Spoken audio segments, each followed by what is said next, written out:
Muy buenas tardes, muchas gracias por la invitación. Un gran saludo a las señoras y señores ciudadanos de las Américas, a nuestro anfitrión, el Instituto Interamericano para la Democracia. Un abrazo especial para el señor vicepresidente Francisco Santos y también, desde luego, para los respetados colegas. Quisiera, en primer lugar, para dar contexto, hacer notar que este comienzo del siglo XXI está muy parecido al comienzo del siglo XX. Es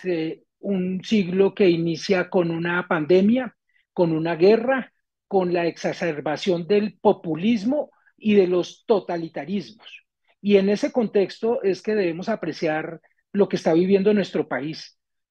Colombia durante décadas ha recibido ataques formidables, ingentes, persistentes del plomo y de la plata, de la corrupción, de los dineros mal habidos y del lavado de activos. Y los ha confrontado con fortaleza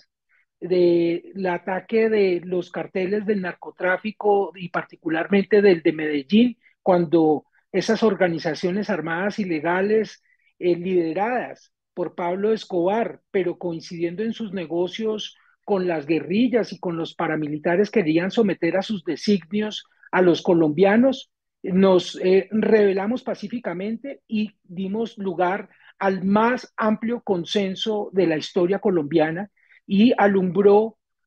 democráticamente a través de la iniciativa ciudadana pacífica en derecho, una Asamblea Nacional Constituyente que dio lugar a una convocatoria de todos los interlocutores válidos de la realidad nacional por más del 90% en más de 3 plebiscitos, con varias sentencias y unas instituciones renovadas, con un cambio de la residencia de la soberanía, porque ahora es popular y está en cabeza de los ciudadanos, del pueblo.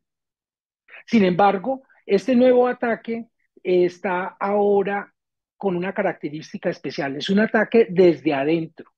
Y en esa medida, la persistencia del ataque tiene también la característica de un pecado original, de como lo señaló el señor vicepresidente Santos, en la campaña, casi que en tiempo real pudimos ver cómo acudió a condenados en las cárceles por corrupción y por delitos y vinculaciones a organizaciones armadas ilegales para obtener su respaldo político y financiero, según lo que pudimos ver revelado por la revista Semana de las conversaciones de los directivos de la campaña, donde uno de los protagonistas es el hermano del presidente Petro y el actual comisionado de paz.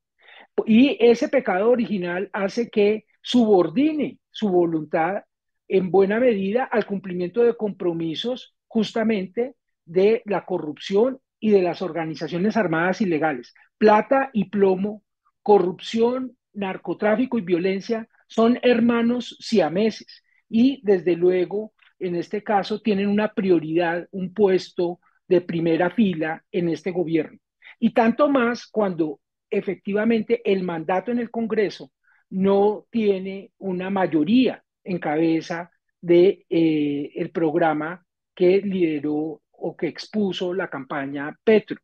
En esa medida, esa tridivisión de poderes lo ha sometido a un sistema de frenos y contrapesos que no aguantó mucho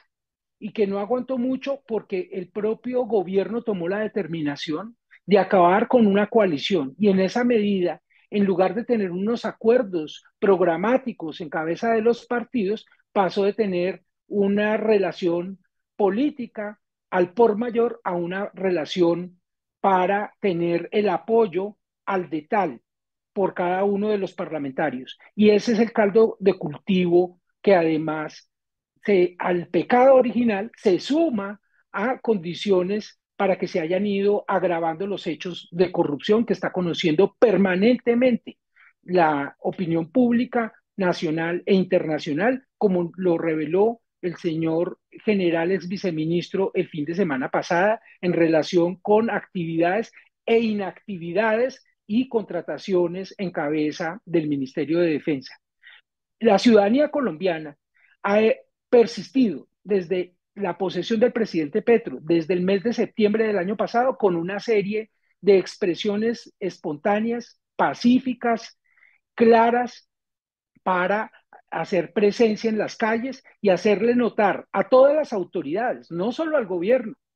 al Congreso y a la propia autoridad judicial, que por democrática se asoman a la ventana para conocer la manifestación, los conceptos y las voluntades que día a día expresan los ciudadanos, no solo en las redes sociales, sino también en las calles. Y ello ha hecho que no haya avanzado la aprobación de algunas de las propuestas para estatizarlo todo, no para renovar las instituciones, para democratizarlas, sino para vulnerar, poner en riesgo derechos incluso fundamentales.